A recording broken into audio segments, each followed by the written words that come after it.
তো সমবেত সমুপস্থিত সুধী সজ্জন ভক্তমণ্ডলী, আপনারা এই শ্রীক্ষেত্র পরিক্রমায় বর্তমানে আমরা সকলেই এই টোটা গোপীনাথের প্রাঙ্গণে সমবেত হয়েছি। এই টোটা গোপীনাথের মহিমা এবং এখানে গৌর গদাধরের লীলা সম্বন্ধে বিশেষভাবে এখানে আলোচনা হবে। তো কলিযুগ পাবন অবতারী শ্রী গৌরাঙ্গ মহাপ্রভু তার 24 বছর শেষে মাঘ মাসে সন্ন্যাস গ্রহণ করে তিনি এই নীলাচল ধামে আসেন এবং প্রথম 6 বছর তিনি দক্ষিণ ভারত, গৌরদেশ এবং বৃন্দাবনে ভ্রমণ করে অতিবাহিত করেন। তারপরে শেষ 18 বছর এক নাগারে তিনি এই নীলাচল ধামে অবস্থান করে বহুবিধ লীলাবিলাস করেছেন। তো এইখানে এই জগন্নাথপুরী ধামে কয়েকটা স্থান আমাদের এই গৌরীয় বৈষ্ণবগণের কাছে খুবই গুরুত্বপূর্ণ। তার মধ্যে প্রথম হচ্ছে জগন্নাথ, যেখানে জগন্নাথ, বলদেব, সুভদ্রা তারা বিরাজমান আছে সেই স্থান। তারপর হচ্ছে মহাপ্রভু এই নীলাচল ধামে যেখানে তিনি থাকতেন, গম্ভীরা কাশী মিশ্রের গৃহ, সেটা অত্যন্ত গুরুত্বপূর্ণ স্থান। তারপরে হচ্ছে টোটা গোপীনাথ, এইখানে গোপীনাথ বিরাজমান আছেন এবং গদাধর পণ্ডিত এই গোপীনাথের সেবা করতেন। মহাপ্রভু প্রতিদিন সকালবেলা জগন্নাথকে দর্শন করে বাল্যভোগের প্রসাদ পেয়ে তিনি এখানে চলে আসতেন গোপীনাথকে দর্শন করতে, গদাধর পণ্ডিতের সাথে মিলিত হতে। তাছাড়া আরও 2টা স্থান গুরুত্বপূর্ণ আছে। একে হচ্ছে কাশী মিশ্রের বাগান বাড়িতে, যেখানে সিদ্ধ বকুল আছে, হরিদাস ঠাকুরকে মহাপ্রভু সেখানে স্থান দিয়েছিলেন। মহাপ্রভু জগন্নাথ দর্শন করে প্রতিদিন সকালবেলা সেই হরিদাস ঠাকুরের সাথে মিলিত হতেন, কিছুক্ষণ সময় কৃষ্টপুষ্টি করতেন। জগন্নাথের পূজারী বন্ডারাম মহাপ্রভুকে জগন্নাথের যে প্রসাদ দিতেন তা তিনি হরিদাস ঠাকুরকে দিতেন। আর এক স্থান হচ্ছে এই সমুদ্রের ধারে, কালকে আপনারা যেখানে বসেছিলেন সে হচ্ছে হরিদাস ঠাকুরের সমাধিপীঠ। তো এই পুরী ধামে আসলে আমাদের গৌরীয় বৈষ্ণবরা সাধারণত এই সমস্ত স্থান তারা অবশ্যই দর্শন করে থাকেন, প্রণাম করেন, কৃপা প্রার্থনা করেন। আর এইখানে যে গোপীনাথ রয়েছে দেখবেন, এখানে মাঝখানে পদ্মাসনে বসে গোপীনাথ অবস্থান করছেন। তো তার বামে হচ্ছে শ্রীমতী রাধারানী, ডাইনে হচ্ছে ললিতা সখী। তো আপনারা একটা ব্যাপার দেখবেন, যেখানে যেখানে রাধা কৃষ্ণ বিগ্রহ আছে সেখানে কৃষ্ণ হচ্ছে কি কৃষ্ণবর্ণ, আর রাধারানী হয় শ্বেতবর্ণ, নতুবা হয় কি হলুদ বর্ণ। কিন্তু এইখানে যে রাধা এবং ললিতা আছে তারাও কিন্তু কৃষ্ণের গাত্রবর্ণের নেই, হচ্ছে কৃষ্ণবর্ণ। এর কারণ কি? এর কারণ হচ্ছে একবার রাধারানী তিনি কৃষ্ণের ভাবনায় এত ভাবিত ছিলেন, তার গাত্রবর্ণটা কৃষ্ণের বর্ণের মতন হয়ে গেল। আর ললিতা, বিশাখা, অন্যান্য সখীরা যখন রাধারানীর নিকটে এলেন তারাও তখন তদাত্ম তাদের মতনই গাত্রবর্ণ হয়ে গেল। তো সেই ভাবের বিগ্রহ এখানে রাধা এবং ললিতা বিরাজমান আছে, বোঝা গেল। তো এই কলিজ আর এই গোপীনাথের ডাইন পাশে যে বিগ্রহ আছে সে হচ্ছে বলরাম এবং তার 2 পত্নী রেবতী এবং বারুণী। আর গোপীনাথের বাম পাশে আছে গৌর গদাধর। সেই গৌর গদাধর হচ্ছে কার সেবিত? মামু ঠাকুরের সেবিত। মামু ঠাকুর হচ্ছে কে? তার পূর্বের নাম ছিল জগন্নাথ আচার্য। বাংলাদেশের ফরিদপুর জেলায় মগডোবা নামক একটা জায়গা আছে, সেখানে তার গৃহ ছিল। মহাপ্রভু যখন এই সন্ন্যাস গ্রহণ করে নীলাচল ধাম আশ্রয় গ্রহণ করলেন, তখন সেই জগন্নাথ আচার্য এই নীলাচলে এসে মহাপ্রভুর নিকটে বাস করবার ইচ্ছা প্রকাশ করলেন। তো সেই যে জগন্নাথ আচার্য তিনি মহাপ্রভুর সম্পর্কে মাতুল ছিলেন, মামা ছিলেন, নীলাম্বর চক্রবর্তীর ভ্রাতুষ্পুত্র। তো প্রায় মহাপ্রভু সমবয়স্ক ছিলেন, তাই মহাপ্রভু তাকে মামু বলে ডাকতেন। বুঝতে পারছেন, সমবয়স্ক হলে মামাকে লোকেরা কি করে মামু বলে ডাকেন। তাই সমস্ত মহাপ্রভুর পার্শ্বদ ভক্তরা তাকে মামু ঠাকুর বলে ডাকতেন। এই জন্য তার আসল নামটা চাপা পড়ে গেল। তিনি মামু ঠাকুর নামে বৈষ্ণব জগতে পরিচিত হইলেন। তো এসে মহাপ্রভুর কাছে দীক্ষা চাইলেন। মহাপ্রভু বলে, না, আমি তো কাউকে দীক্ষা দেই না, দীক্ষা দেব না, তুমি এই গদাধর পণ্ডিতের কাছ থেকে দীক্ষা গ্রহণ করো।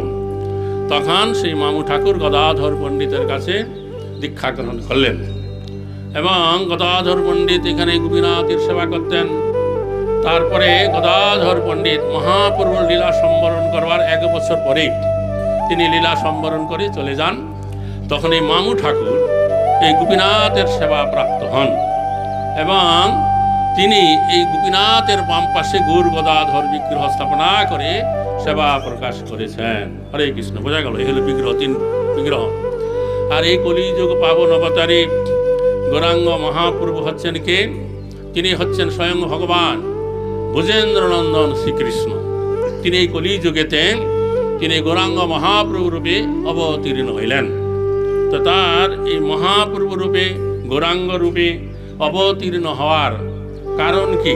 চৈতন্য চরিতামৃত গ্রন্থে ছিল কৃষ্ণদাস কবিরাজ গোস্বামী তার 3টি গৌণ কারণ আর 3টি মুখ্য কারণ উল্লেখ করেছেন।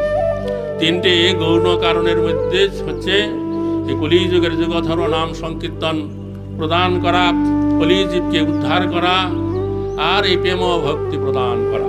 এগুলো হচ্ছে আসল কারণ নয়, এগুলো হচ্ছে গৌণ কারণ। আর মুখ্য কারণ 3টা বর্ণনা করা আছে। তো 3টা কারণ যে কি কারণ আমি পড়েছি কিন্তু কিছুই বুঝতে পারি না, আপনাদের আমি কি বুঝাবো। তার মধ্যে একটা অন্যতম কারণ হচ্ছে রাধা ভাব আচ্ছাদন করা। এটা হচ্ছে প্রধান 3টা মুখ্যের মধ্যে প্রধান কারণ, যে রাধা ভাব আচ্ছাদন করা। সেটা কিরকম? ভগবান শ্রীকৃষ্ণ যখন বৃন্দাবনে লীলা বিলাস করলেন তখন তিনি একটা ব্যাপার লক্ষ্য করলেন যে শ্রীমতী রাধারানী আমার সেবা করে, আমি সেবা গ্রহণ করি। এই জগতে সাধারণত নিয়ম হচ্ছে যে সেবা করে আর গ্রহণ করে, যে সেবা গ্রহণ করে সে বেশি আনন্দ প্রাপ্ত হয়। কিন্তু কৃষ্ণ দেখলেন যে আমি সেবা গ্রহণ করে যতটা না আনন্দ প্রাপ্ত হই, শ্রীমতী রাধারানী আমার সেবা করে তদপেক্ষা অনেক বেশি আনন্দ প্রাপ্ত হয়। এবং কি জাতীয় আনন্দ রাধারানী প্রাপ্ত হন তা কৃষ্ণ পরাৎপর ভগবান হয়েও তিনি তা বুঝতে পারলেন না। তার লোভ হলো যে রাধারানী আমার সেবা করে কি জাতীয় আনন্দ প্রাপ্ত হন তা আমি আস্বাদন করব। তো কিভাবে আস্বাদন করবেন? তাই ব্রজেন্দ্রনন্দন শ্রীকৃষ্ণ তিনি কি করলেন? এই কলিযুগের প্রথম সন্ধ্যায় গৌরাঙ্গ মহাপ্রভু রূপে অবতীর্ণ হইলেন এবং রাধারানীর 2টা জিনিস তিনি গ্রহণ করলেন। এক হচ্ছে রাধারানীর ভাব, যেই ভাব নিয়ে রাধারানী কৃষ্ণ সেবা করত সেই ভাব। আর রাধারানীর গাত্রবর্ণ, রাই বর্ণে ঢাকা অঙ্গ, বাঁকা 2 নয়ন। বোঝা গেল রাধারানীর অনেক গুণ আছে, অনেক কিছু আছে। তার ভিতরে 2টা তিনি কৃষ্ণ গ্রহণ করলেন, স্বয়ং কৃষ্ণ আর রাধারানীর ভাব এবং কান্তি নিয়ে গৌরাঙ্গ মহাপ্রভু রূপে তিনি এই নদিয়া নবদ্বীপে অবতীর্ণ হইলেন। হরে কৃষ্ণ। আর মহাপ্রভুর পূর্ব লীলায় যত পারিষদ ভক্তবৃন্দ আছে, গুরুজন সমবয়স্ক পরে, তারা সকলে এই গৌরমণ্ডল ভূমি এবং উৎকল দেশে বিভিন্ন স্থানে তারা অবতীর্ণ হইলেন। মহাপ্রভু তাদেরকে আকর্ষণ করে আনয়ন করে তাদেরকে নিয়ে তিনি কলিযুগের যুগ ধর্ম হরে কৃষ্ণ নাম কীর্তন তিনি প্রবর্তন করলেন এবং জীব উদ্ধারের জন্য সকলকেই এই প্রেম ভক্তি প্রদান করলেন। এইভাবে গৌরলীলা চলল। এখন তার সমস্ত পারিষদরা এলেন। তো রাধারানী কি আসতে বাকি থাকবে? তো রাধারানী তারও যে কৃষ্ণের যেমন একটা ইচ্ছা ছিল কিভাবে তিনি রাধা বাবা আস্বাদন করবেন, তো রাধারানীও তদ্রূপ একটা ব্যাপার ছিল। সেটা হচ্ছে কি, আপনারা জানেন রাধারানীর শ্বশুর বাড়ি হচ্ছে কি জাবট। তো জাবটে তিনি যখন থাকতেন, যখন কৃষ্ণলীলা চলছিল, কৃষ্ণ কি করতে নন্দগাঁও থেকে সখাগণকে নিয়ে, গাভীগণকে নিয়ে বংশীধ্বনি করতে করতে গোচারণ করতে যেতেন। তখন রাধারানী দুয়ারে দাঁড়িয়ে থেকে তা তিনি দেখতেন। তো দেখতে দেখতে তারও তীব্র ইচ্ছা হতো যে আমিও এদের সাথে গোচারণ করতে বনে যাই। কিন্তু তিনি যাবেন কি করে? তিনি তো গৃহবধূ, যখন তখন যেতে পারেন না, গুরুজনের ভয় আছে।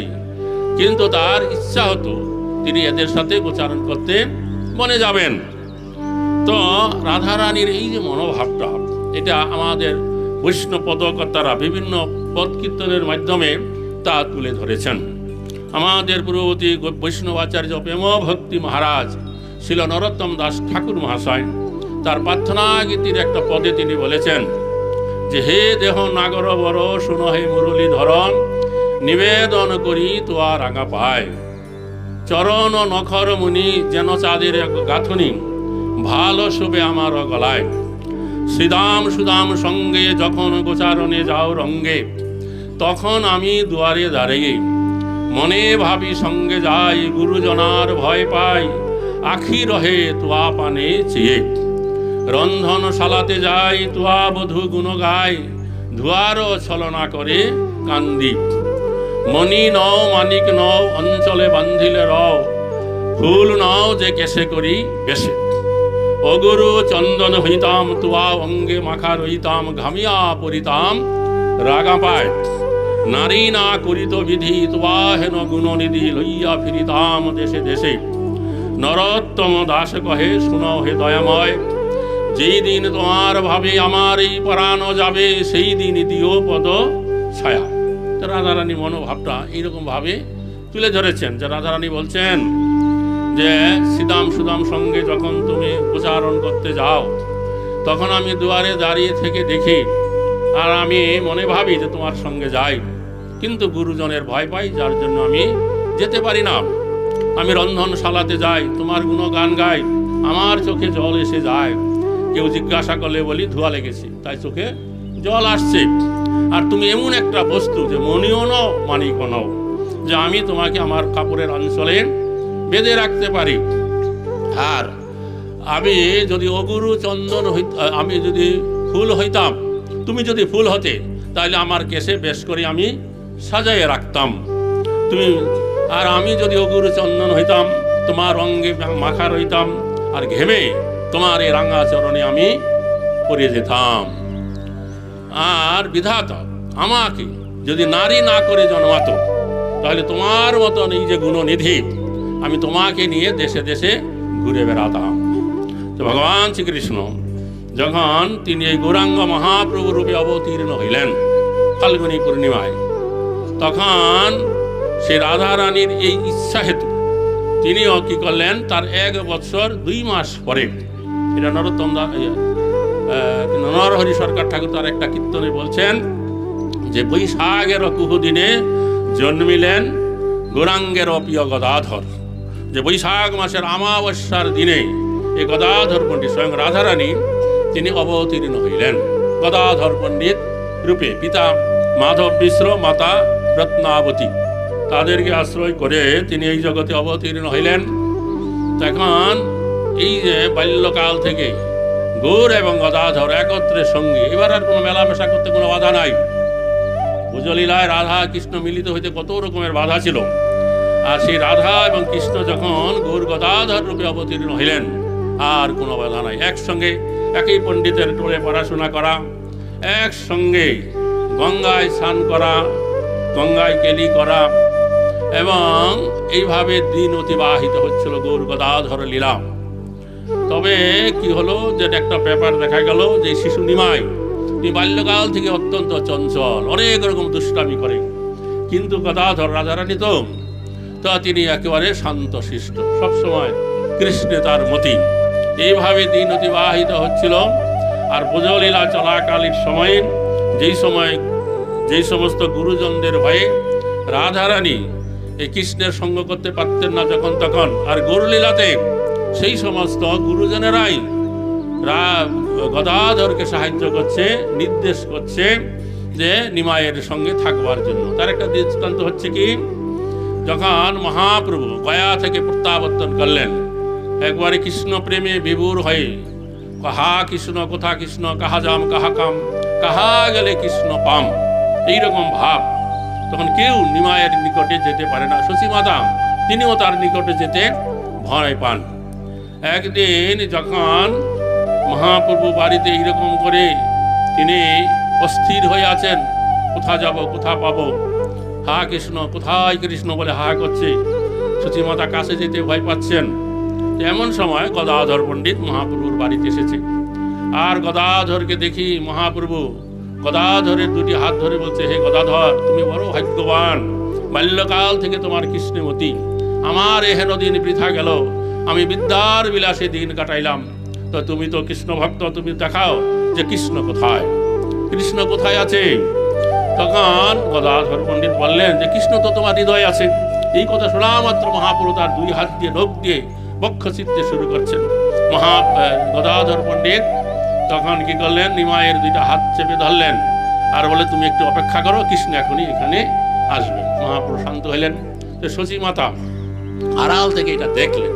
তিনি দেখে গদাধর পণ্ডিতের পরে খুবই সন্তুষ্ট হইলেন। তিনি ভাবলেন যে আমরা নিমাইয়ের ভাব দেখে নিমাইয়ের কাছে যেতে পারি না, আর আজ গদাধর শিশু হয়ে নিমাইকে কি সুন্দরভাবে তাকে সান্ত্বনা দিলেন, প্রবোধ দিলেন। তারপরে আড়ালে গদাধরকে ডেকে সূচিমাতা বলছেন, হে গদাধর, তুমি সবসময় নিমাইয়ের সঙ্গে থাকবে, তুমি যদি নিমাইয়ের সঙ্গে থাকো নিমাই শান্ত থাকবে। এরকমভাবে দেখা যায় যে ব্রজলীলায় যাদের ভয়ে রাধারানী কৃষ্ণের নিকটে যেতে পারতেন না, সেই সমস্ত গুরুজনেরাই এই গৌর লীলাতে তাকে সহায়তা করছে, নির্দেশ দিচ্ছে নিমাইয়ের সঙ্গে থাকবার জন্য। তো যাই হোক, এইভাবে যে নবদ্বীপ লীলা, কীর্তন বিলাস লীলা ইত্যাদি হলো। তারপরে 24 বছর শেষে মহাপ্রভু যখন গৃহত্যাগ করে কাটোয়ায় গিয়ে সন্ন্যাসী হয়ে 3 দিন আরও দেশে ভ্রমণ করে, তারপরে শান্তিপুরে 10 দিন অদ্বৈত আচার্যের গৃহে অবস্থান করলেন। তারপরে সচিমাতার নির্দেশ অনুসারে মহাপ্রভু কি করলেন, এই জগন্নাথপুরী ধামে এসে থাকবেন এটা নির্ধারণ করলেন। তখন এই যে গদাধর পণ্ডিত তিনিও সেই নবদ্বীপ মায়াপুর থেকে ছুটে এই নীলাচল ধামে চলে এলেন। কেন? কারণ তিনি মহাপ্রভু নিমাইয়ের সঙ্গে তিনি থাকবেন, এটাই ছিল তার উদ্দেশ্য। তো তারপরে মহাপ্রভু তো প্রথম 2 বছর দক্ষিণ ভারত ভ্রমণ করে যখন এই নীলাচলে ফিরে আসেন, তো সেই বছরেই কালাই কৃষ্ণদাসকে বঙ্গদেশে পাঠালেন যে আমার যেখানে যেখানে যত ভক্ত আছে নবদ্বীপ, শান্তিপুর, তারপর অন্যান্য স্থানে তাদেরকে এই সংবাদ দিবে আমার সমস্ত ভক্তরা যেন এই বছর এই রথযাত্রার পূর্বে নীলাচল ধামে এসে এবং জগন্নাথের রথযাত্রায় অংশগ্রহণ করে। তো সেই থেকে প্রতি বছরেই কী করতো, সমস্ত গৌরীয় বৈষ্ণবরা এই নীলাচল ধামে আসতেন। তারপরে মহাপ্রভুর সাথে মিলিত হয়ে মহাপ্রভু তাদেরকে নিয়ে গুন্ডিচা মন্দিরে মার্জন লীলা করতেন। তারপরে জগন্নাথের রথযাত্রা নৃত্য কীর্তন করতেন।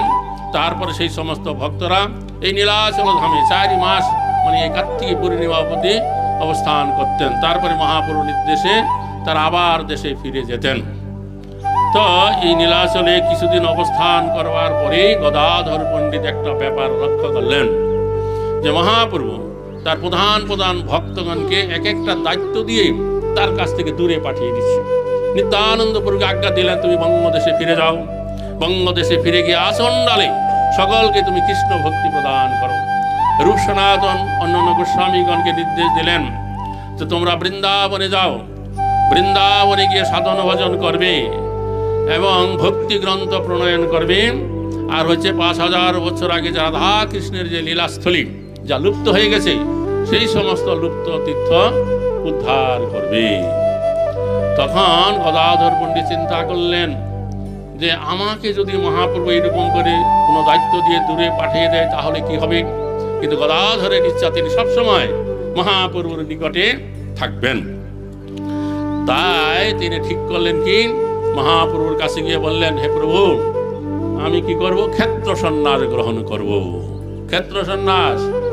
তখন মহাপ্রভু বললেন যে দেখো, তুমি যে ক্ষেত্র সন্ন্যাস গ্রহণ করবে, ক্ষেত্র সন্ন্যাসের মানে কি জানো? তুমি জীবনে যতদিন বেঁচে থাকবে কোনো কারণেই এই শ্রীক্ষেত্রের বাইরে তুমি কখনো যেতে পারবে না। ভালো করে ভেবে দেখো। তখন গদাধর পণ্ডিত ঠিক করেছিলেন মহাপ্রভু যখন তার মায়ের নির্দেশ অনুসারে এই নীলাচলবাসী হয়েছেন, তিনি নীলাচলেই থাকবেন, অন্য কোথাও যাবেন না। তাই তিনি বললেন যে ঠিক আছে, আমি তা ভেবে চিন্তেই ক্ষেত্র সন্ন্যাস গ্রহণ করতে চাইছি। তার এই ক্ষেত্র সন্ন্যাস গ্রহণ করবার অন্য কোনো উদ্দেশ্য নাই। কি উদ্দেশ্য? একমাত্র মহাপ্রভুর নিকটে বাস করা। তখন তিনি ক্ষেত্র সন্ন্যাস গ্রহণ করে ফেললেন। তারপরে কি হলো, মহাপ্রভুর ভক্তরা আসে, তাদেরকে নিয়ে তিনি এখানে লীলা বিলাস করেন, জগন্নাথ দর্শন। একসময় বৈশাখ মাসের পূর্ণিমা রাত্রিতে মহাপ্রভু তার ভক্তগণকে নিয়ে তিনি সমুদ্রের তীরে ভ্রমণ করছিলেন। মহাপ্রভু যেহেতু গোপী ভাবে বিবাহিত, তো শ্রীমদ্ ভাগবতমে হচ্ছে কি দশম স্কন্ধ হয়েছে শ্রেষ্ঠ। দশম স্কন্ধের ভিতরে আবার যেখানে রাস পঞ্চোধ্যায় আছে 29 থেকে 33, সেই রাস পঞ্চোধ্যায় শ্রেষ্ঠ। আবার এই রাস পঞ্চোধ্যায়ের মধ্যে যেখানে গোপী গীত আছে সেই গোপী গীত হয়েছে শ্রেষ্ঠ। তো মহাপ্রভু যেহেতু গোপী ভাবে বিভাবিত ছিলেন, তিনি ভক্তগণকে নিয়ে বৈশাখ মাসের পূর্ণিমা রাত্রিতে, চাঁদনি রাত্রিতে সমুদ্র তীরে ভ্রমণ করছিলেন, আর গোপী ভাবে বিভাবিত হয়ে সেই গোপী গীত গাইছিলেন। কৃষ্ণ গোপীরা গোপী গীত গাইতে গাইতে তারা কৃষ্ণ অন্বেষণ করেছিলেন। যখন কৃষ্ণ রাসস্থলী থেকে শ্রীমতী রাধা রায়কে নিয়ে অন্তর্ধান হয়ে গেলেন, তখন সেই সমস্ত গোপীরা তারা যেই গীত গাইছিলেন কৃষ্ণ অনুসন্ধান করতে, তাকে বলা হয় গোপী গীত। তো সেই গোপী গীত গেয়ে তিনি সমুদ্র তীরে ভ্রমণ করছিলেন, গোপী গীতের শ্লোক আবৃত্তি করছিলেন। আর সমুদ্রের যে নীল জল দর্শন করে তার জ্ঞান হতো এ হচ্ছে যমুনা। আর সমুদ্রের ধারে তীরবর্তী স্থানে যে বালুকা ঝরে একবারে জড়ো হইতে হইতে একটা পর্বতের মতন সৃষ্টি হয়ে গেছে, যাকে বলা হয় চটক পর্বত। তা দর্শন করে তার জ্ঞান হইতে এই হচ্ছে গোবর্ধন পর্বত। এইরকম ভাবে গোপী গীত গাইতে গেতে এক সময় মহাপ্রভু কি করলেন, তীব্র বেগে ভক্তগণকে ছেড়ে ছুটে এক স্থানে চলে এলেন। ধরুন এই স্থান এসে তিনি নিজ হাতে বালুকা সরাতে লাগলেন। বালুকা সরাতে সরাতে তিনি এইখানে এই গোপীনাথ বিগ্রহ প্রাপ্ত হয়ে যান। তারপরে ভক্তগণকে হাতের ইশারা করে কাছে ডাকেন। ভক্তরা যখন সেখানে আসে, তখন মহাপ্রভু গদাধর পণ্ডিতকে বলেন, হে গদাধর, দেখো কি সুন্দর অপূর্ব গোপীনাথের মূর্তি। তো তুমি এখন থেকে এইখানে থেকে কি করো, এই গোপীনাথের সেবা করো। তখন থেকে গদাধর পণ্ডিত গোপীনাথকে এখানে রেখে তিনি সেবা করতে লাগলেন। ভক্তরা গোপীনাথের সেবার উপকরণ দিতে লাগলেন, কুটির বাঁধলেন, ভোগ রন্ধন করার অন্যান্য দ্রব্যাদি তারা আস্তে আস্তে দিতে লাগলেন। এইভাবে গদাধর পণ্ডিত এখানে থেকে তিনি কি করতেন, গোপীনাথের সেবা করতে লাগলেন। আর এইদিকে মহাপ্রভু যেহেতু তিনি গোপীভাব রাধাভাব আচ্ছাদন করবেন, তো তিনি গম্ভীরাতে রামানন্দ রায় এবং স্বরূপ দামোদরের সাথে রাধাভাব আচ্ছাদন করতেন। ললিতা আরে কিনা স্বরূপ দামোদর হচ্ছেন ললিতা সখী, আর রামানন্দ রায় হচ্ছে কি বিশাখা। তো কৃষ্ণ যখন বৃন্দাবন থেকে মথুরায় চলে গেল, তো রাধারানী কৃষ্ণ বিরহে অত্যন্ত কাতর। তখন ললিতা বিশাখা যেমন রাধারানীকে সান্ত্বনা দিতেন, তো তেমনি এই রাধা ভাবিত এই যে গৌরাঙ্গ মহাপ্রভু, সেই ললিতা বিশাখাই রামানন্দ রায় স্বরূপ দামোদর রূপে মহাপ্রভুর কাছে আছে। তারা কি করতেন, তার এই রাধা ভাবে সহায়তা করতেন। তারা কি করতেন, যে বিদ্যাপতি চণ্ডীদাস রায়ের নাটক গীতি কর্ণামৃত গীতি গোবিন্দ, মহাপ্রভু রাত্রি দিনে স্বরূপ রামানন্দ শোনে নাচে গায় পরময় আনন্দ। তারা সেই গম্ভীরাতে 5খানা গ্রন্থ আস্বাদন করতেন। চণ্ডীদাস এবং বিদ্যাপতির পদ কীর্তন, রামানন্দ রায়ের জগন্নাথ বল্লভ উদ্যান নাটক, কর্ণামৃত হচ্ছে বিল্লমঙ্গল ঠাকুরের রচিত, আর কবি জয়দেব গোস্বামী রচিত গীতি গোবিন্দ, 5খানা গ্রন্থ তারা সেখানে কীর্তন করে পদ গাইয়ে মহাপ্রভুর ভাব অনুসারে পদ গিয়ে মহাপ্রভুকে আনন্দ প্রদান করতেন। তো সেখানে কিন্তু এই গদাধর পণ্ডিতকে ডাকতেন। কারণটা কি, তাকে গোপীনাথের সেবা দিয়ে সেখান থেকে দূরে রাখলেন। কারণ মহাপ্রভু রাধাভাব আচ্ছাদন করেন, সেখানে যদি গদাধর পণ্ডিত উপস্থিত হয়ে যায় তাহলে তার ভাবের ব্যাঘাত ঘটবে। যখন তিনি রাধাভাব আচ্ছাদন করছিলেন, তখন তার ভাব হতো যে আমি কৃষ্ণ নই, আমি হচ্ছি স্বয়ং রাধা। আর সেখানে যদি রাধারানী গদাধর পণ্ডিতকে উপস্থিত হয় তাহলে তার ভাবের ব্যাঘাত ঘটবে। তাই তাকে কৌশল করে সেবা দিয়ে এখানে রাখতেন। আর সকালবেলা জগন্নাথ মঙ্গলারতি দর্শন করে জগন্নাথের পূজারী পণ্ডারা তাকে যে প্রসাদ দিত তাই নিয়ে তিনি হরিদাস ঠাকুরের কুটিরে আসতেন, তাকে সেই প্রসাদ দিতেন। তাকে কিছু ইষ্টপুষ্টি করে মহাপ্রভু গম্ভীরায় ফিরে যেতেন। তারপর বাল্যভোগের কিছু প্রসাদ পেয়ে একটু অবসর হতেন। তখন মহাপ্রভু একাকী তিনি কি করতেন, একটু গোপীনাথে চলে আসতেন। এসে তিনি গোপীনাথকে দর্শন প্রণাম করে বসতেন। আরিত্য অবসরে গদাধর পণ্ডিত গোপীনাথের সেবা করে অবসর হতেন। তখন মহাপ্রভু বসতেন আর গদাধরকে বলতেন, গদাধর তুমি ভাগবত পাঠ করো, আমার তোমার মুখে শ্রীমদ্ ভাগবতম পাঠ শুনবো। গদাধর পণ্ডিত ভাগবতম গ্রন্থ নিয়ে বসতেন মহাপ্রভুকে জিজ্ঞাসা করতেন যে আমি ভাগবতমের কোন অংশ থেকে আমি পাঠ করব। মহাপ্রভু বলতেন হয় দুর্বচরিত্র নয়তো প্রহ্লাদ চরিত্র পাঠ করব, তাই আমি শুনবো। আর গদাধর পণ্ডিত তাই করতেন। তো এইভাবে যখন দিন অতিবাহিত হচ্ছিল, সন্ন্যাস গ্রহণ করবার 5 বছর পরে মহাপ্রভু স্থির করলেন যে তিনি একবার বৃন্দাবনে যাবেন। তো তিনি বললেন যে আমি গৌর দেশ দিয়ে বৃন্দাবনে যাব।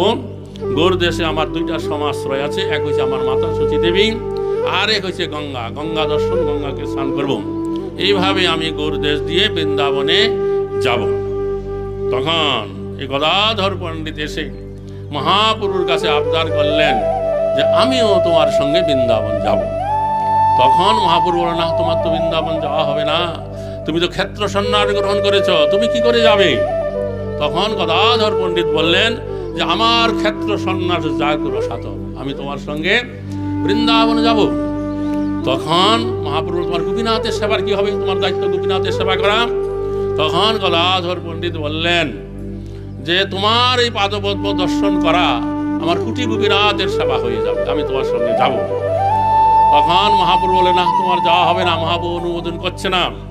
তখন গদাধর পণ্ডিত অভিমান করে বললেন যে আমি তোমার সঙ্গে যাব না, আমি সচিমাতাকে দর্শন করতে যাব। তো এইভাবে যখন নির্ধারিত দিনে বিজয়া দশমীর দিনে মহাপ্রভু যাত্রা করলেন, মহাপ্রভুর সাথে অনেক ভক্তরা তারাও চলতে লাগলেন। আর গদাধর পণ্ডিত মহাপ্রভুর আজ্ঞা লঙ্ঘন করে মহাপ্রভুর সাথে দূর পথে উপপথে চলতে লাগলেন। মহাপ্রভু চলছেন প্রশস্ত রাজপথে, আর গদাধর দূর পথ দিয়ে চলছেন। এইভাবে চলতে চলতে তারা একবারে কটকে চলে গেলেন, মহানদীর তীরে। মহানদীর তীরে তখনকার দিনে একটা বিশাল বকুল বৃক্ষ ছিল, তার তলে গিয়ে বসলেন মহাপ্রভু। আর কিছুটা দূরে গদাধর পণ্ডিত আছেন। তখন মহাপ্রভু তার কয়েকজন ভক্তকে পাঠালেন, তোমরা যাও, গদাধরকে এখানে ডেকে নিয়ে এসো।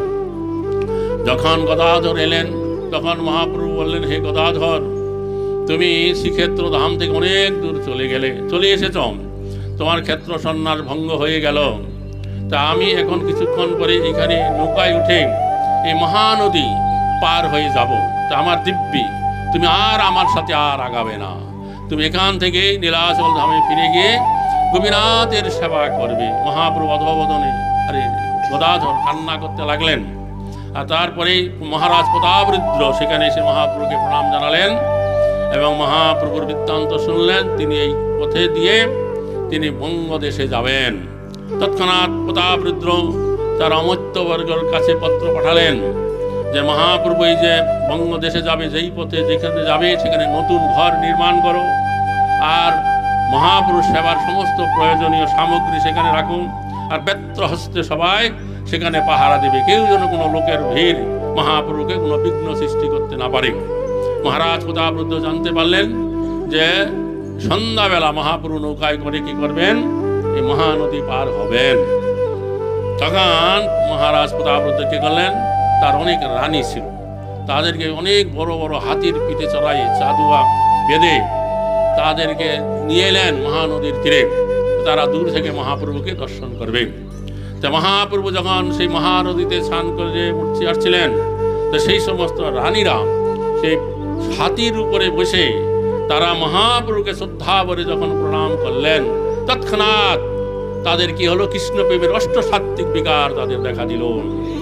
তো চৈতন্য চরিতামৃত গ্রন্থে বলছেন, এমন অবতার, এমন দয়ালু অবতার, যাকে দূর থেকে দর্শন করে প্রণাম করলে প্রেম ভক্তি প্রাপ্ত হওয়া যায়।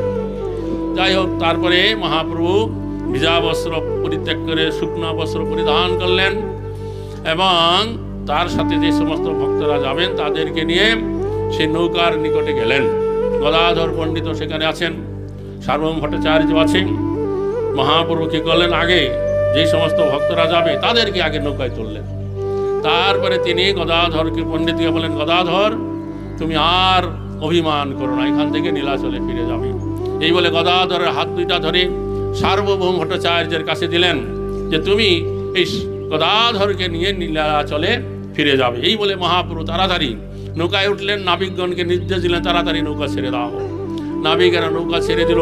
এদিকে সার্বভৌম ভট্টাচার্য মহাপ্রভুর বিরহে কাতর, তার তদুপরি আবার এই গদাধরের দায়িত্ব, তাকে বুকে জড়িয়ে ধরলেন আর সেই বালুকার উপরে গদাধরকে কোলে নিয়ে সারু ভট্টাচার্য বসে পড়লেন। নৌকা চলতে লাগলো, যত দূর অবধি দেখা যায় সেই নৌকার দিকে তাকিয়ে রইলেন। এমন একটা সময় এলো নৌকা আর দেখা যাচ্ছে না। তখন সারু ভট্টাচার্য গদাধরকে বললেন, গদাধর আর অভিমান করো না, দুঃখ করো না, চলো আমরা ধীরে ধীরে এখান থেকে নীলাচলে ফিরে যাই। এইভাবে অনেক কষ্টে সারু ভট্টাচার্য গদাধর পণ্ডিতকে নীলাচলে ফিরে এলেন।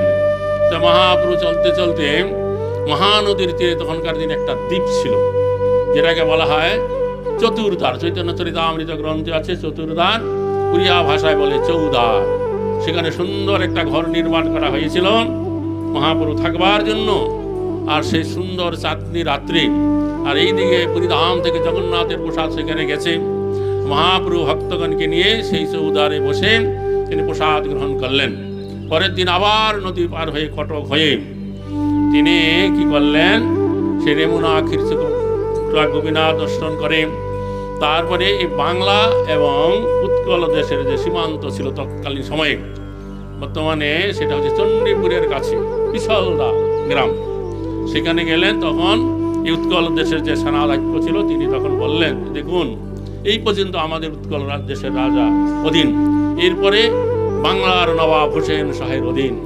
এখন ওদের সাথে আমাদের মাঝে মাঝে দ্বন্দ্ব হচ্ছে, সে কেউ পথ পায় না যাওয়ার। তো আপনাকে এখানে 2-3 দিন অবস্থান করতে হবে। আমি ওদের সাথে একটা সন্ধি করি, তারপরে আমি কি করব, আপনাকে বঙ্গদেশে পাঠাবো। আর অবসরে কি হয়েছিল যে বাংলার সেনাধ্যক্ষের 2জন গুপ্তচর উৎকল দেশে এসেছিল। তারা দেখলেন যিনি যে মহাপুরুষ সন্ন্যাসী তিনি এইরকম করে কীর্তন করে করে বঙ্গদেশের দিকে যাচ্ছে, তারা জানতে পারলেন যে এই মহাপ্রভু বঙ্গদেশে যাবে।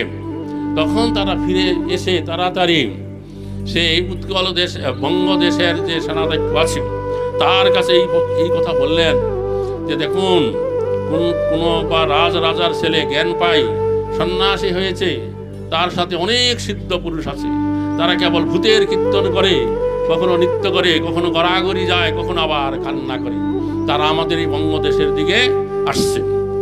তখন সেই যে বঙ্গদেশের যে সেনাধ্যক্ষ সে তখন উৎকল দেশের সেনাধ্যক্ষের কাছে একটা পত্র পাঠাইলেন যে আপনাদের দেশ থেকে যে একজন অপূর্ব সন্ন্যাসী আমাদের দেশে আসছে, আমি তাকে দর্শন করতে চাই। তখন উৎকল দেশের সেনাধ্যক্ষ এই পত্র পেয়ে আনন্দিত হইলেন।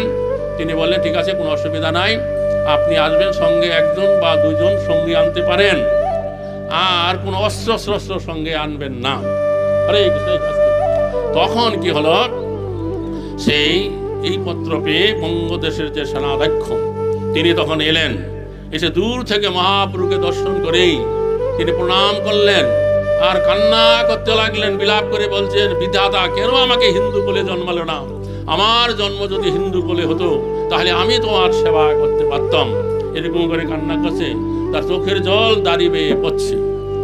তখন তিনি জোর হাতে মহাপ্রভুর নিকট এসে বলছেন যে আমি কি সেবা আপনার করতে পারি।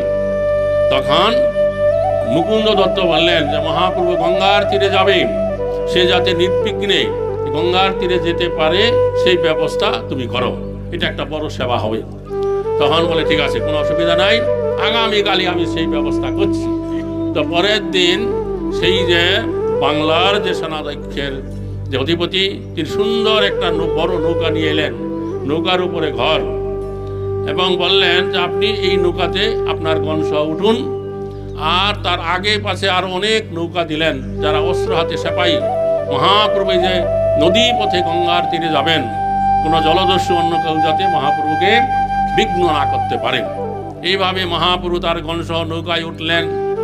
আর সেই যে বাংলার যে সেনাধ্যক্ষ যতদূর নৌকা দেখা যায় নদীর তীরে তীরে তিনি গেলেন। এইভাবে মহাপ্রভু চলতে চলতে একবারে কলকাতার নিকটে পানিহাটি গ্রামে চলে গেলেন। বোঝা গেল? তো সেখানে মহাপ্রভু অন্যতম পারিষদ ভক্ত রাঘব পণ্ডিত আছেন।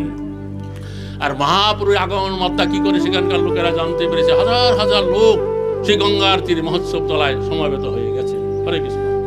তখন রাঘব পণ্ডিত এসে অনেক কষ্টে ভিড় সামলাই মহাপ্রভুকে তার ঘরে নিয়ে গেলেন। সেখানে একদিন থাকলেন। পরের দিন মহাপ্রভু ওখান থেকে নৌকা যুগে আবার এলেন বর্তমান হালি শহর। কুমার ভট্ট নাম আগে ছিলেন, সেখানে ঈশ্বর পরিবাদের জন্মস্থান।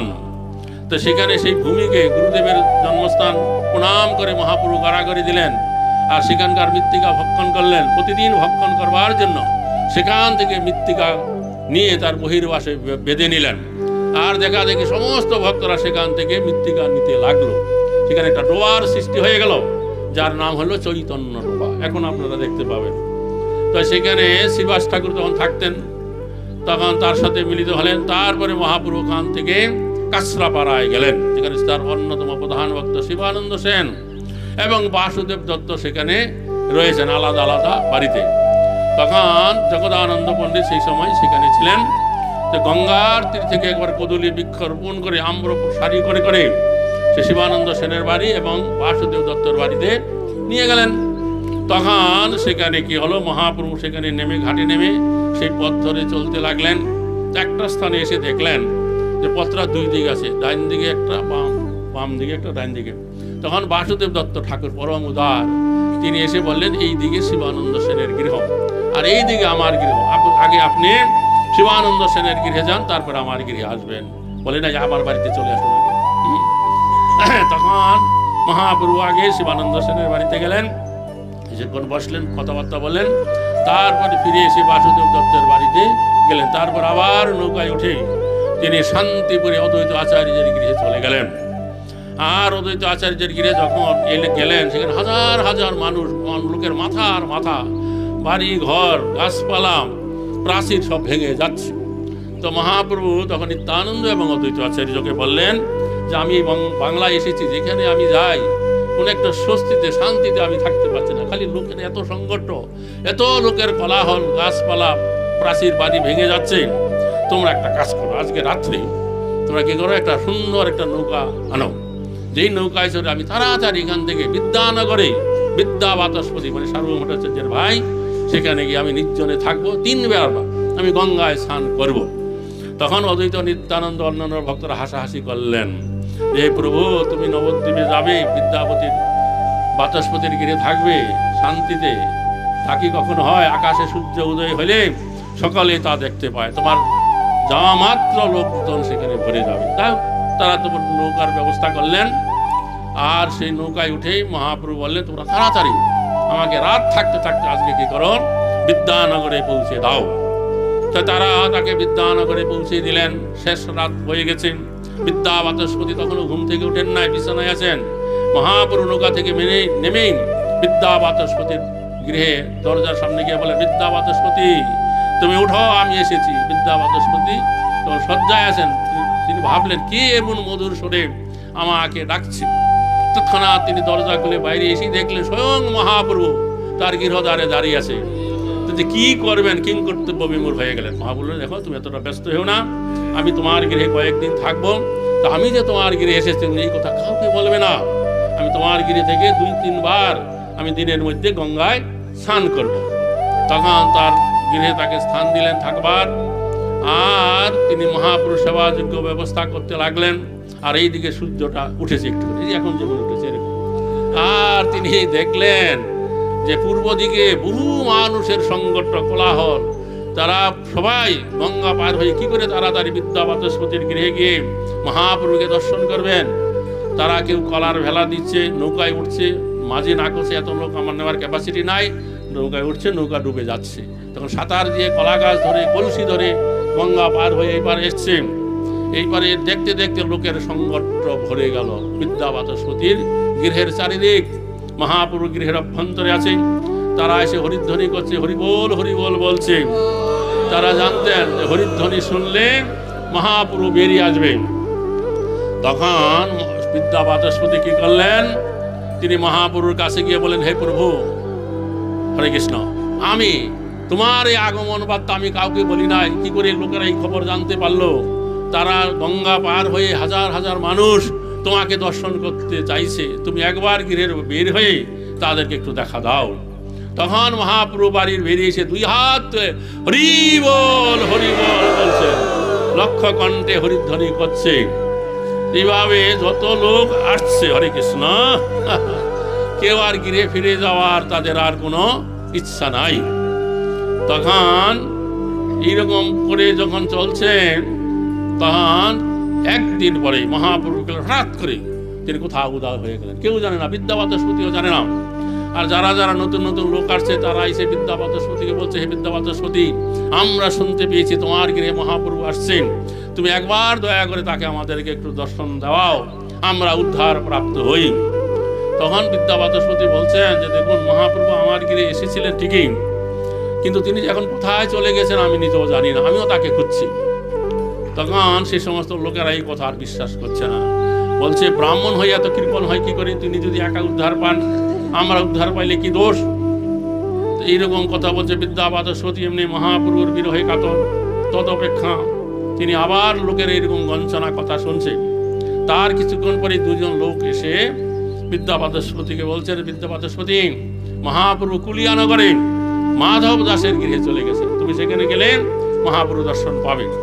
তখন বিদ্যাবাচস্পতি সমস্ত লোকের উদ্দেশ্যে বলছেন যে এরা দুজন নবদ্বীপ থেকে এসছে, তারা এসে বলছে কুলিয়াতে মাধব দাসের গৃহে মহাপ্রভু রয়েছেন, চলো আমরা সেখানে যাই, সেখানে গেলে মহাপ্রভুর দর্শন প্রাপ্ত হবে। তো সমস্ত লোকের আবার কুলিয়ায় গেলেন, কুলিয়ায় গিয়ে মহাপ্রভুর দর্শন প্রাপ্ত হইলেন। এবং কুলিয়াকে বলা হয় অপরাধ ভঞ্জনের পাঠ। হ্যাঁ, সেখানে গিয়ে যদি এক রাত্রি কেউ বাস করে তাইলে তার পূর্বকৃত অপরাধ দূর হয়ে যায়। তো সেখানে চাপাল গোপাল এসে তারা উদ্ধার প্রাপ্ত হইলেন। তারপরে আরো অন্যান্য নবদ্বীপবাসী যত লোক ছিল, মহাপ্রভু যখন নদিয়া লীলা করছিলেন এবং মহাপ্রভুর কথা তারা কেউ শুনে নাই, হরিনাম করে নাই, নানা রকম কীর্তনকারী ভক্তগণের উদ্দেশ্যে কটূক্তি করেছে। তো সেই সমস্ত লোকেরা এসে মহাপ্রভুকে প্রণাম করলেন এবং মহাপ্রভু সকলকার পূর্বকৃত অপরাধ ক্ষমা করে প্রেম ভক্তি প্রদান করে দিলেন। তারপরে মহাপ্রভু কি করলেন, তিনি ভক্তগণের কাছে ঘোষণা করলেন যে আমি এখান থেকে বৃন্দাবনে যাব, সেই গৌর দেশ হয়ে বৃন্দাবনে যাব। তারপরে মহাপ্রভু যখন যাত্রা করলেন, মহাপ্রভুর পিছনে হাজার হাজার লোক চলতে লাগলো। মহাপ্রভুর নির্দেশ ছিল কেউ যেন তার চরণ স্পর্শ করে প্রণাম না করে। তো তারা পিছনে পিছনে চলছে, মহাপ্রভু পথ যেখানে পড়ছে আবার আরেক পা আগাচ্ছে। তখন তার পিছনে কি করলো, যেখানে মহাপ্রভু চরণ পড়েছিল সেখানকার ধুলি বালি মৃত্তিকা তারা নিতে লাগলো, গায়ে মাখছে, মাথায় মাখছে, বাড়ির লোকজন আসলে বেঁধে নিয়ে যাচ্ছে, পথ গর্ত হয়ে যাচ্ছে। এইভাবে চলতে চলতে মহাপ্রভু রামকেলি গ্রামে গেলেন, মালদহ, এবং সেখানে রূপ সনাতন এসে মিলিত হলেন, অনেক লীলা কথা। তারপরে মহাপ্রভু সেখান থেকে কি করলেন, তিনি কানাই নাটশালায় গিয়ে কানাই লালের দর্শন করলেন। চৈতন্য চরিতামৃত গ্রন্থে উল্লেখ আছে, সেই সময় কানাই নাটশালায় যে মন্দির ছিল তার দেওয়ালে রাধা কৃষ্ণের যে লীলা, অনেক লীলা কিছু চিত্র বিচিত্র আঁকা ছিল, তা দর্শন করলেন। এবং রাত্রে যখন সেখানে শুয়ে তিনি বিশ্রাম করছিলেন, তখন তিনি চিন্তা করলেন যে এই যে স্থানটা কানাই নাটশালা, এটা বৃন্দাবনের মতন। তৎকালীন সময়ে চারিদিকে শুধু বন জঙ্গল গাছপালা ছিল, কোনো লোকজনের বসতি ছিল না। যে মহাপ্রভুর সাথে যে হাজার খানেক লোক গেছে, এই লোকের সংগঠে সে গাছপালা ভেঙে যেতে লাগলো এবং বনের যে পশু পাখি তারা উদ্বেগ প্রাপ্ত হয়ে দৌড়াদৌড়ি ছুটাছুটি করতে লাগলো। তখন মহাপ্রভু চিন্তা করলেন, আমি যদি এই সমস্ত লোক নিয়ে বৃন্দাবনে যাই তাহলে বৃন্দাবনে দর্শনের যে আনন্দ তা আমি প্রাপ্ত হব না। বৃন্দাবনে এরকম দশা সৃষ্টি হবে, বনের পশু পাখি তারা উদ্বেগ প্রাপ্ত হবে। পূর্বে মাধবেন্দ্র পরিপাদ একাকী বৃন্দাবনে গিয়েছিলেন, তো কৃষ্ণ কি করেছিল, দুগ্ধ দান করার ছলে তাকে দেখা দিলেন। তো তেমনি আমি একাকী যাব, নতুবা সঙ্গে একজন ভক্ত নিয়ে যাব, এই সমস্ত ভক্ত নিয়ে বৃন্দাবন আমি যাব না। এইরকম চিন্তা করে পরের দিন গঙ্গায় স্নান করে তিনি একবার দক্ষিণ অভিমুখে চলতে লাগলেন। চলতে চলতে শান্তিপুরে অদ্বৈত আচার্যের গৃহে চলে এলেন আর সমস্ত ভক্তগণের কাছে ঘোষণা করলেন, আমি এই যাত্রায় বৃন্দাবন যাচ্ছি না, যাব না। তোমরা সকলে নিজ নিজ গৃহে গিয়ে কৃষ্ণ নাম কৃষ্ণ ভজন করে আমাকে আশীর্বাদ করো, আমি যেন সুখে বৃন্দাবন যেতে পারি। তার কয়েকদিন পরেই মহাপ্রভু কয়েকজন সঙ্গীকে নিয়ে তিনি আবার তাড়াতাড়ি নীলাচল ধামে চলে এলেন। নীলাচলবাসী ভক্তরা কেউ জানতো না যে মহাপ্রভু এত তাড়াতাড়ি ফিরে আসবেন। তখন তার নিজ নিজ দায়িত্ব কর্ম ছেড়ে তাড়াতাড়ি তারা গম্ভীরাতে গিয়ে মহাপ্রভুর সাক্ষাৎ পেলেন। আর গদাধর পণ্ডিতের টোটা গোপীনাথ থেকে মহাপ্রভুর কাছে গিয়ে মাথা নিচু করে প্রণাম করে বসে রইলেন। মহাপ্রভু বলতে লাগলেন, তিনি যে বঙ্গদেশে গেছেন কোথায় কোথায় গেছেন, কি কি হয়েছে সমস্ত বিবরণ দিয়ে তিনি বললেন এই যাত্রায় আমার কেন বৃন্দাবন যাওয়া হলো না, তার কারণ হয়েছে গদাধর। গদাধর যেতে চাইছিল, আমি তাকে সঙ্গে করে নেই নাই। গদাধর মনে দুঃখ পেয়েছে, সে কারণে আমার এই যাত্রায় বৃন্দাবন যাওয়া হলো না। গদাধর পণ্ডিত নিকটে ছিলেন, তিনি মহাপ্রভুর চরণ ধরে প্রণাম করে বলছেন, হে প্রভু, তুমি হচ্ছে স্বতন্ত্র ঈশ্বর, তুমি যখন যেখানে থাকো সেখানেই এই গঙ্গা যমুনা বৃন্দাবন সমস্ত তীর্থ বিরাজমান আছে, তথাপি তুমি লোক শিক্ষার জন্য বৃন্দাবনে যাও, তো তোমার যাত্রা কে ভঙ্গ করতে পারে? তো তুমি এখন নীলাচল ধামে চলে এসেছো, আর কয়েকদিন পরে রথযাত্রা হবে, তা দর্শন করো। আর এখন বর্ষাকাল চলছে, ঘাট কদমাক্ত, যেতে পারবে না। শরৎকাল আসুক, বিজয়া দশমীতে তুমি আবার সুখে বৃন্দাবন যাত্রা করো, কেউ তোমার যাত্রা রুখতে পারবে না। তখন উপস্থিত ভক্তরা বললেন, এই গদাধর পণ্ডিত গোসাই যা বললেন এটা আমাদের সকলেরই মনের কথা, এখন আপনি রথযাত্রা দর্শন করুন, আর বর্ষাকাল অতিবাহিত হোক, শরৎকাল আসলে তুমি সুখে যাত্রা করো। তখন মহাপ্রভু বললেন, ঠিক আছে, এটা যখন তোমাদের সকলের ইচ্ছা তাই হবে। তাই মহাপ্রভু সেই সময় থাকলেন, আর বিজয়া দশমীর দিন তিনি বলভদ্র ভট্টাচার্য এবং তার সেবককে সঙ্গে নিয়ে তিনি বৃন্দাবনে যাত্রা করলেন। একবার শেষ রাতে কোনো ভক্তদেরকে জানালেন না, প্রধান ভক্তরা জানলেন।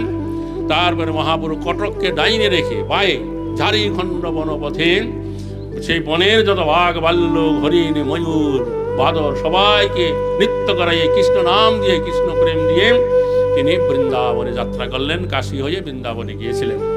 তো যাই হোক, এইরকম মহাপ্রভুর গৌর গদাধরের অপূর্ব লীলা।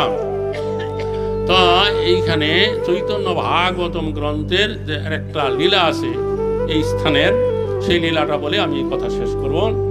সেটা হচ্ছে গদাধরের কানন বিহার। সেটা হচ্ছে নিত্যানন্দ প্রভু যখন মহাপ্রভুর নির্দেশ অনুসারে বঙ্গদেশে ব্যাপকভাবে আচণ্ডালে কৃষ্ণ প্রেম, কৃষ্ণ ভক্তি প্রদান করছিলেন, তখন কোনো এক ভক্ত নিত্যানন্দ প্রভুকে খুব ভালো শুষ্ক চাউল দিয়েছিল, 1 মান চাউল দিয়েছিল। 1 মান মানে কি? না, মন না, মান মানে 1 ধামা। আগের দিনে বেতের ধামা ছিল না, সে 1 ধামা চাল দিয়েছে। নিত্যানন্দ প্রভু সেই চাল ব্যবহার না করে সুন্দর করে ঘরে রেখে দিয়েছেন। তো প্রতি বছরে এই জ্যৈষ্ঠ মাসে নিত্যানন্দ প্রভু এই সমস্ত ভক্তগণের সাথে এই নীলাচল ধামে আসতেন। সেইবার তার কোনো ভক্ত সেবকের দ্বারা সেই চাল বহন করে এই নীলাচলে নিয়ে আসেন। এখানে আসার 2-1 দিন পরে নিত্যানন্দ প্রভু একাকী সেই চাল সকালবেলা নিজের হাতে বহন করে এই টোটা গোপীনাথে নিয়ে এলেন। গোপীনাথকে দর্শন করে গদাধর পণ্ডিতকে বললেন, গদাধর দেখো, খুব সুন্দর সূক্ষ্ম চাল, তুমি এই চাল পাক করে গোপীনাথকে ভোগ লাগাও। তো সেই চাল দর্শন করে গদাধর পণ্ডিত বই সন্তুষ্ট হলেন। তিনি বললেন যে, হে প্রভু, তুমি এই চাল কোথায় পেয়েছো? এই চাল তো স্বয়ং বৈকুণ্ঠে লক্ষ্মী ঠাকুরানী নারায়ণের জন্য রান্না করে। ঠিক আছে, আমি আজকেই কি করব, এই চাল পাক করে গোপীনাথকে ভোগ দিব। তুমি মধ্যাহ্নকালীন সময় আসবে, ভোগের পরে তুমি প্রসাদ প্রাপ্ত হবে। তখন গদাধর পণ্ডিত সেই চাল পাক করলেন এবং আরো বিভিন্ন প্রকার দ্রব্যাদি রন্ধন করলেন। তার ভিতরে একটা শাকের কথা উল্লেখ আছে চৈতন্য ভাগবতমে। বলছে যে এই টোটা গোপীনাথের বাগান বাড়ির আশেপাশে যে অবুনা অচ্যুত শাক, যেই শাক কেউ চাষ করে নাই, সেই শাক তুললেন এবং সেই শাক পাক করলেন। আর এই টোটা বাগান বাড়ির আশেপাশে যে কচি তেঁতুল গাছের পাতা তুলে তা ফেটে সে শাকে দিলেন। আর দিলেন কি, লবণ দিলেন না, দিলেন সমুদ্রের নোনা জল। বুঝতে পারলেন? এইভাবে শাক রান্না করা হলো, বোঝা গেল। আর অন্যান্য দ্রব্যাদি আছে। তারপরে মধ্যাহ্নকালীন ভোগ হলো। নিত্যানন্দ প্রভু এলেন, ভোগারতি দর্শন করলেন। তারপরে গোপীনাথকে শয়ন দিয়ে বাইরে এলেন। তখন তারা 2 জন সেখানে বসলেন যে এই প্রসাদ সেবন করবেন। তারা যখন বন্টন করছিলেন, হঠাৎ তখন একাকী গৌরাঙ্গ মহাপুরু এখানে এসে হাজির। আর গৌরাঙ্গ মহাপুরুকে দেখে তারা 2 জন হাসতে লাগলেন। তখন মহাপ্রভু বললেন, কেন গদাধর? নিত্যানন্দ প্রভুর আনিত তুণ্ডল, গদাধরের রন্ধন, গোপীনাথের ভোগের প্রসাদ, এতে কি আমার ভাগ নেই? তখন তারা 3 জন এই বারিন্দায় বসে সেই প্রসাদ গ্রহণ করলেন। নিতাই গৌর সীতানাথ প্রেমানন্দে। হরি হরি বল। হরে কৃষ্ণ।